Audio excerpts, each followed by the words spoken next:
everyone in new episode of Marwa Khalid Podcast. As you can see, new vibes, new studio, fresh start, and also positive vibes, as you can see. We aim at each episode of Marwa Khalid Podcast to make sure that we help you have hope, heal, and also be inspired by what we do, and also help you rebuild yourself. And also, when you rebuild yourself as a Sudanese, you rebuild Sudan, of course, Yani. And also, I just want you to be okay. This is what I'm trying to say. Through changing and through positive, fresh conversation about Sudan and how we can restart our life again and we can have whatever we want. Just we need to have determination and hope for change. And as Gandhi said before, you are the change you want to see tomorrow. If you want to change, you need to start from today. So, as each episode, we talk about positivity and this theme, and not just positivity, we talk about rebuilding Sudan. This theme is constant in each episode, but today is different because we want to listen more about what our global expertise are doing to help Sudan right now and how they are contributing in rebuilding Sudan, especially after all the land that we have right now that been reclaimed, alhamdulillah. And now people start to return to Sudan and they are now in the process of rebuilding and restore their life once more. So without further speaking, and I don't want to talk more because I don't want to take more from my guest, who has also been so patient today with all this preparation and fixing the audio and the mics and everything. So I apologize for him, by the way, for that. So let's start by welcoming with us today Professor of Knowledge Management and Sustainable Development, also founding president of World Association for Sustainable Development, WASD, Professor Allam Ahmed. Hello and welcome for the first time in Marwa Khalid Podcast, and hopefully not the last. Assalamu alaikum. Very pleased, I'm very happy to be with you, Marwa. I have listened to several episodes, I have watched them. And, so I'm so honored. I'm so honored. Yes, I have seen a lot of them and I really like them. And I was very excited because I think by doing it in English as you're doing this interview, I think it will help a lot in terms of crossing borders. And because the main problem now across the whole world in the UK here and others, people are talking about why the world is not really talking about Sudan. And what you are doing will add great value to let people at least remember Sudan as a country, remember those people, remember what is happening in Sudan. So I'm very happy, looking forward to talking and chatting with you. And I'm so excited as well. And as you said, then I echo what you said, because I think our world is silent. No one knows anything about Sudan war, about what's going on, how even now as we are restarting and restoring the country and rebuilding, no one knows anything. I feel like this effort is not connected as supposed to be. Like, I think if we shared the knowledge and the goals, we will help this nation better, even with the cooperation with the international community. So I think the importance of English media is very crucial at this time, right? I think you're right. And I think there are a couple of reasons. I mentioned them before in a couple of interviews. The first one, and we have to face to the reality. I mean, we're living in a world. Sudan is part of a whole world. And the war in Ukraine is attracting more attention than Sudan and even Palestine itself because of the significance of this war to the most important part of the whole world, which is the European Europe. I mean, Ukraine affect our daily life here in the UK, in Germany, in France, in everywhere, in Poland, because they are the neighbors. And also it's quite significant because there's a lot of migration from Ukrainian to other Europeans, and we are so much connected with Ukraine. So that's why the attention has been and is still, and I think it will continue to be number one priority in the media, even our prime minister traveling day and night, all about Ukraine. The second thing, there is another war or crisis going on in Palestine. And I think the Palestine crisis, although it's very ugly and very severe, but because it's been ongoing for many, many years, is now, I think, is number 2 after Ukraine to some extent. I'm just giving you the European perspective. But the problem is, Europe dominates the whole world. I mean, if you look to the international trade worldwide, it's all happening in 10 countries. Believe it or not, the international trade worldwide is happening in countries, most of them are here, like Europe and then Canada and the US and so on. But the third one, I think why Sudan did not receive that much of attention, I think Europeans or worldwide, they used to conflict in Africa. Unfortunately, Africa is still in the mind of many people outside Africa. They see us in Africa as a conflict continent, if you like. Zone, they don't see us as a green continent, as a future continent, as. So I think all this contributed, although they're the good news, very positive news, and I like your program, the vibes and the positivity. Let me give you one very positive news. The United Nations headquarters is high likely it will move to Kenya.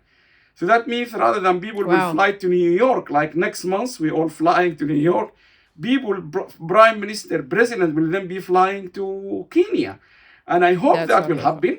That means the United Nations. This is a good thing. Even people on the ground who want to connect now with the United Nations more, they will have access more to talk to people, to the stakeholders now, as they are being a zone. Yes.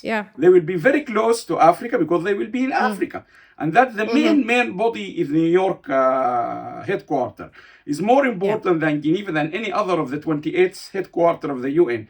So I think people inside them, they know how important is Africa, but on the outside display, unfortunately. But so I don't want to repeat myself, but what you are doing really, Marwa, is really fantastic. And once I see this live, I am going to share it across all our network because I think that's what they need. Thank you. And because you're doing it in English, it will make life easier. No need to translate. Thank you so much. Thank you so much for this. And I'm overwhelmed with these words. But I will continue as much as I can in this because I believe if God send you or Allah send you to do something, you need to make sure it's perfect and you need to make sure that you are dedicated to it. So I will do it as much as I can and to help Sudan and to help the world, maybe change all the narrative about how they think about us, and maybe we could be example for other countries as well. And one thing, Marwa, sorry to interrupt you, but really, let me maybe before you start the interview, let me apologize sincerely here, because when we started this rebuilding projects, I have been approached by several TV channels, including the national TV, Sudan National TV. And we couldn't really, we were very extremely busy and it was the summer and so on. So I would like to apologize to them, to others, because I don't know if you realize that this is the first interview I'm giving on this rebuilding Sudan. So I am pleased to see you and to talk to you, but I really sincerely apologize to many, many channels, including, I don't want to mention all of them here, but I did apologize because we were very busy. So you caught me in a moment where we are in the second or third phase of the project. And I have to say, you have been very convincing. I'm glad that we are that lucky to have this interview. So I'm yes, glad that it's the first time I'm going to talk about this. And hopefully it will not be the last one. When I'm from now, I'm telling you that we want part 2 from this interview before even we started. So, Prof, as you were speaking about, and as we spoke about this before we even planned for this interview, we know that there is a conference happened back in May. There is many people participated in this conference, and I think the theme was rebuilding Sudan. So with you, this is a space for you to share more about the goal of this conference, who are the participants in this conference, and just take us in this journey of this conference. Thank you, Marwa. The conference, Rebuilding Sudan, is actually a series of conferences. And this series of conferences is part of a big project called Rebuilding Sudan After the War Initiative. It's a big initiative. And the conference is part of a series of conferences. And the conference, so there is other happening. There are already 10 of them. And yesterday, in last the same night, year or we started from last year. So the May one you're referring to is the one, I think that was number 5 or 6, I can't remember, number 5. That was primarily focusing on the role of youth and the young generations on rebuilding Sudan. And I remember the theme was ideas from the youth for the youth. And the whole discussion in that conference was about young generations speaking. And so this was number 5. Before that, we had 4 of them before. And then last year, we started by the first conference was about stopping the war and looking for peace. And we invited all stakeholders, whether they are political parties or NGOs or Sudanese leaders. And then in January, we started the first one, rebuilding Sudan after the war. And for every one of them, the idea was is to bring the Sudan, to give the Sudanese people the opportunity to talk about how they see the rebuilding of Sudan after the war. What we realized when we started in January, so the idea of the rebuilding Sudan after the war conference, as I said, is part of a big series of rebuilding Sudan after the war initiative. And in that initiative, we have 4 or 5 items. I will mention them quickly, but in terms of the conference, because some people, they have written chapters or papers, scientific papers. Some they don't have that time to write, but they can speak. We thought, fine, let's capture their opinion about Sudan. And also we have international guests who can come and give you their view about rebuilding Sudan because they went through the same experience. For example, I will send you all this. You can share them in your program. For example, please. That would be great. AI, the artificial intelligence advisor for the Prime Minister of Iraq, gave a speech on the first conference. He's a distinguished professor here with us in Liverpool. He's the advisor for the government of Iraq about artificial intelligence. So we brought people like this. So in each conference, we invite 6 to 10 maximum. We start on Saturday, normally in the morning here in London, all the way to 4, 5 o'clock. So every time we discuss issues. So we went through agriculture, industry, manufacturing, peace, development, women, and so on and so forth. Even the biggest one was the last one, which was focusing on gum Arabic from A to Z. From the people who they do. Very important commercial. Absolutely, from A to Z. That's the biggest one. And last night, we were finalizing we'll give you the privilege to you can broadcast if you like. The next one is going to be on cotton industry. We're going to cover everything about cotton production, textile, and so on. So this is just being discussed last night.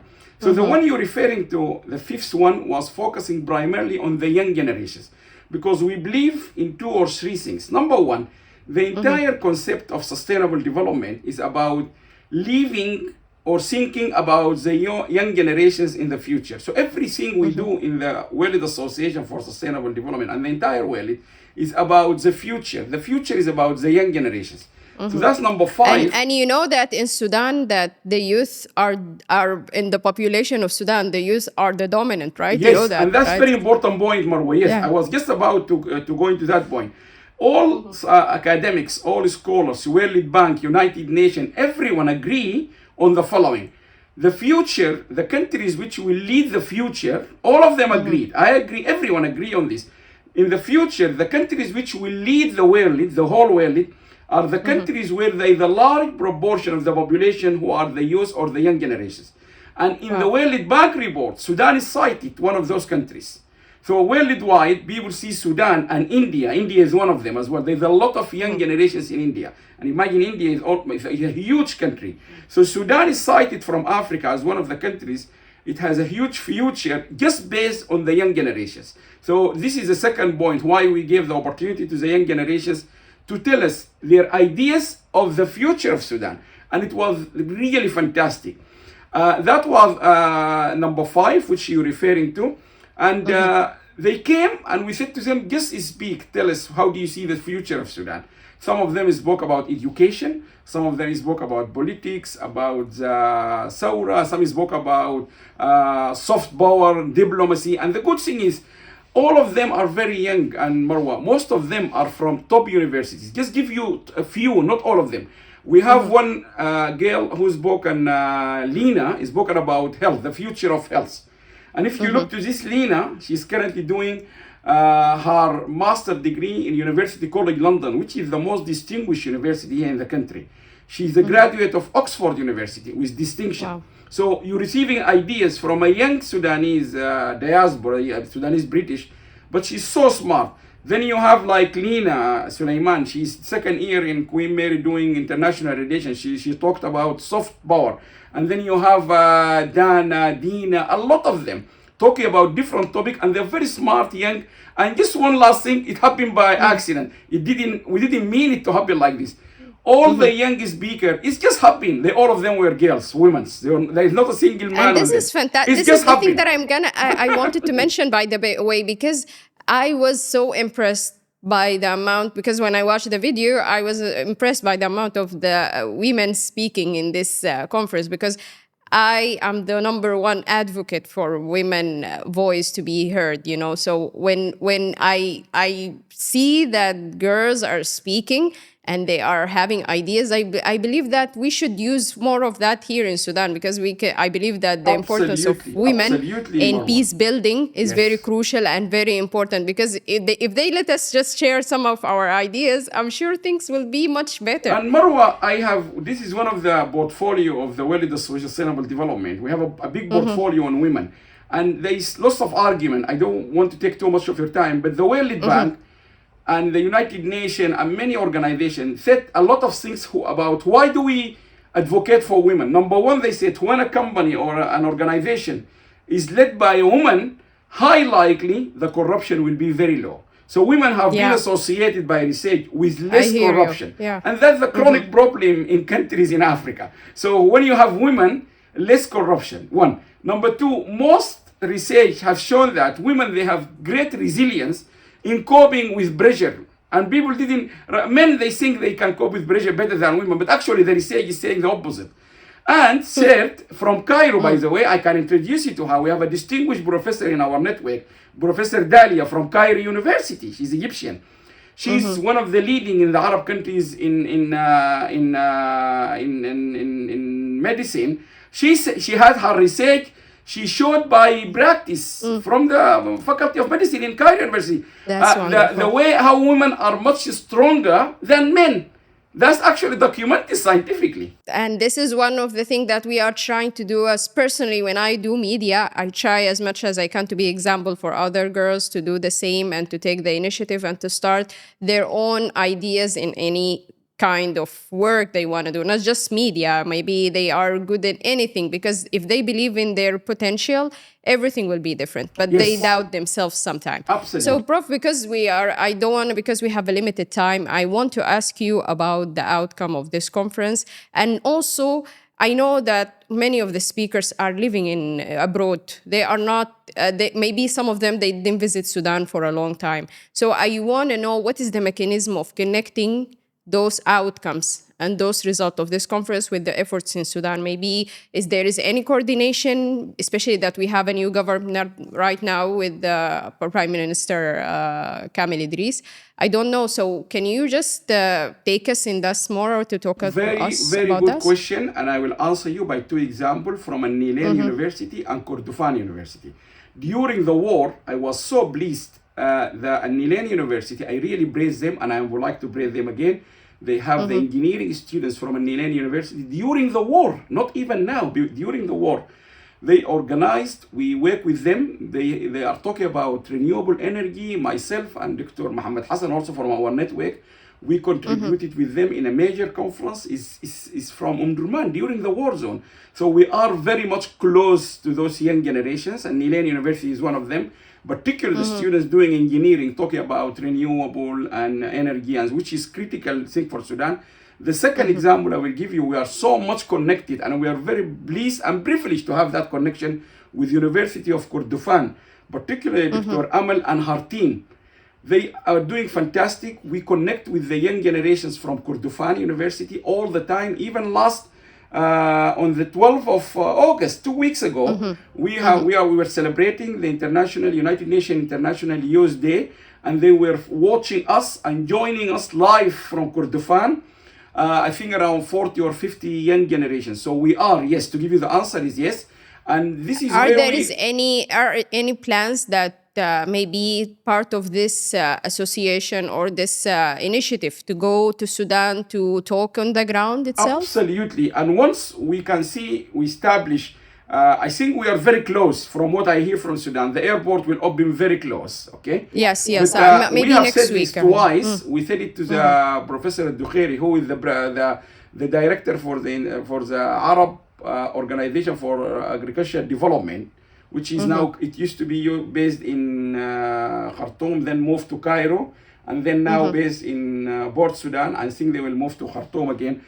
He told us they have a good room, we should take 25, and I really want to thank him here. We said to them, fine, all we need is a room where we can talk to people. That's number one. Number two, once the airport is functioning and people can go, we're going to rally all this young generation from King's College, from LSE, from Manchester, anyone here. That's wonderful. And we will say to them, we would be very happy to organize this, because what we had in the past before the war is to let our daughters and sons from here travel to Sudan and meet with their counterparts. And even we proposed, when they go to Sudan, they don't necessarily stay in their uncle or grandfather's house.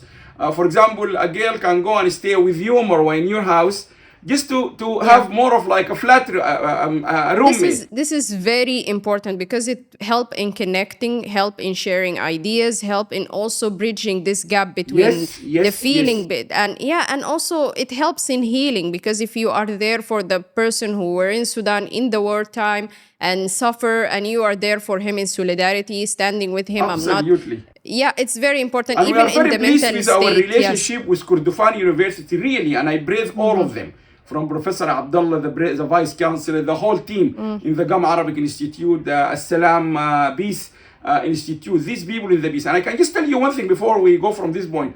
Dr. Amal Khalil, who is the director of this, I think the deputy director of this Salam Institute, she was voted, not by me, I was out of this competition, across the whole world. She came number 2 in the international competition we do every year about women, most influential women in the world. She came number 2. Wow. She missed it by 1 mark. So in Sudan, she was number 1. So we are very pleased, and they have done every possibility to connect with us. We see them, they see us. I joined them during the celebration last month, big celebration in Al Ubaid about this Amal. So just to answer you, yes, and we would love, and we are opening our gates to get these young generations joining us. And trust me, here in Marwa Khalid Podcast, we will be there with you, and we will try as much as we can to cover and to hear stories, because this is our target, to heal and to give hope to people, and also find solutions, which is the main target of Marwa Khalid Podcast. So, Professor, because we're running out of time, and I think we're going to have part 2 of this interview, because we will not be able to cover all the subject that we need to speak about. But the important thing that I want to talk to you about, I watched a very powerful video to you 8 months ago. And I seriously, and to be honest, I watched this video, I think, more than 2 times, because of the importance of this message. And I'm not just saying that even to say it in an interview, but because I want to learn from what you said. So you spoke about the role of technocrat in rebuilding and peace building. And I think this is very important. So can you, in a short time, share with us again through this podcast, and to tell the world what you are trying to say in this YouTube channel, and this powerful message to the world? This is a critical question. Thank you very much, Marwa. And I will just answer it as short as possible, because otherwise I will speak a lot.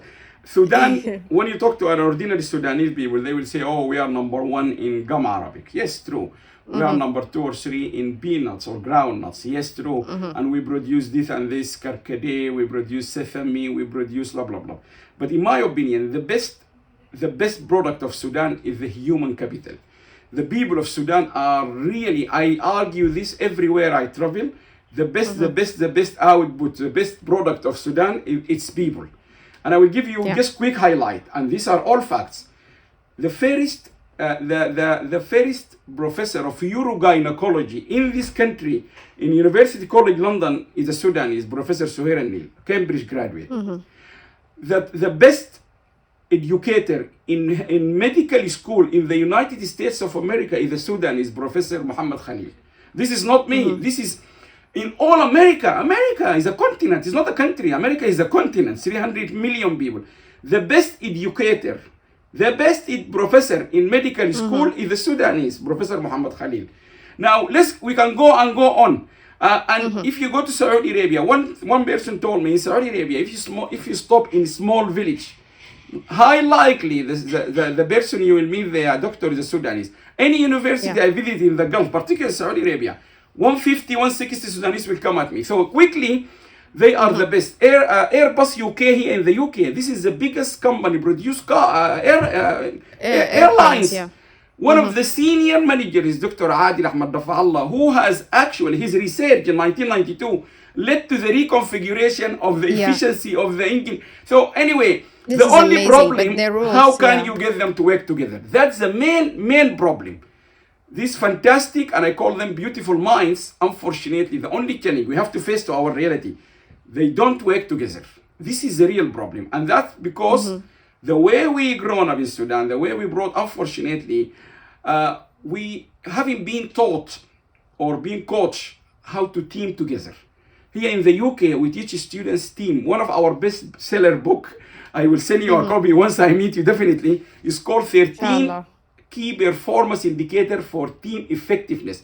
In Sudan, at universities, I studied in Khartoum, no one is teaching you about team effectiveness. No one is teaching you to work together. Even my daughter, 9 years old, she's 7 or 8, they teach her in the school how to work together, working together. The Sudanese lacking this, Marwa. That's the biggest challenge, why these beautiful minds, they can't come like these fingers together.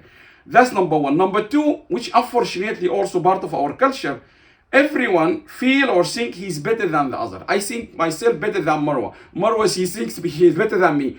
So we will never we tried our best.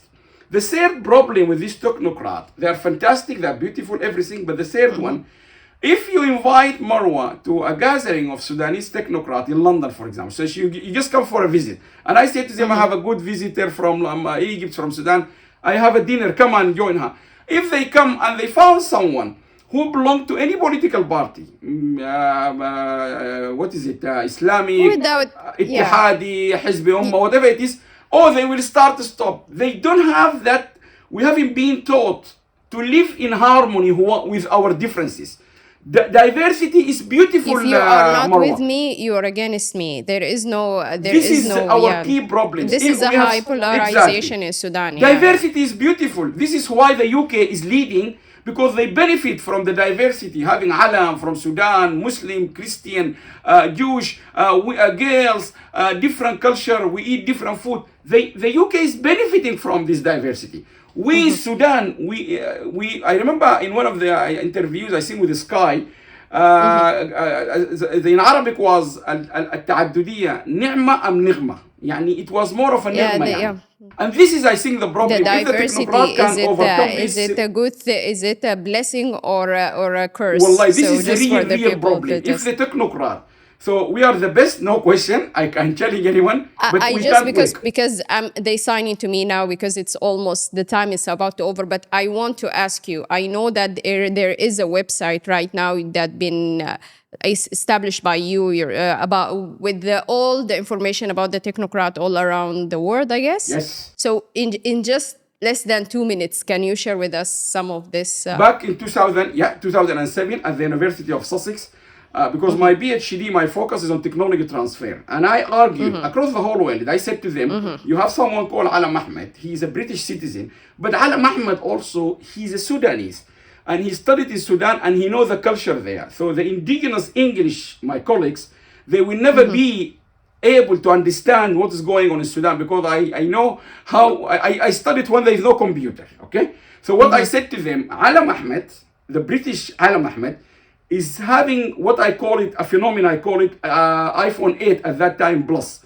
And I remember I have my colleague, without mentioning the name, I said, Allam is an iPhone 8 plus. And my colleague at that time in the same corridor, the English lady, she is an iPhone 8. And they said to me, what is the difference? I said, inside, we all have the knowledge, but Alam got the plus, the screen is bigger because I know the culture in Sudan. So we argued, let's benefit, and this was an argument for the European Union, let's benefit from Alam as a British to help you better in Africa. So anyway, we start collecting the diaspora, and the first trial, case study, we did it in Sudan. And we brought all the Sudanese. We said to them, we don't interested in your political background. We want your technology, what you learn in Europe. And we brought them in a website. It's called Sudan Who is Who. It's the first actually platform. And in 2018, at the United Nations, there's a video very famous. Please share with us the website so we can put it in SudanWhoisWho.org. Okay.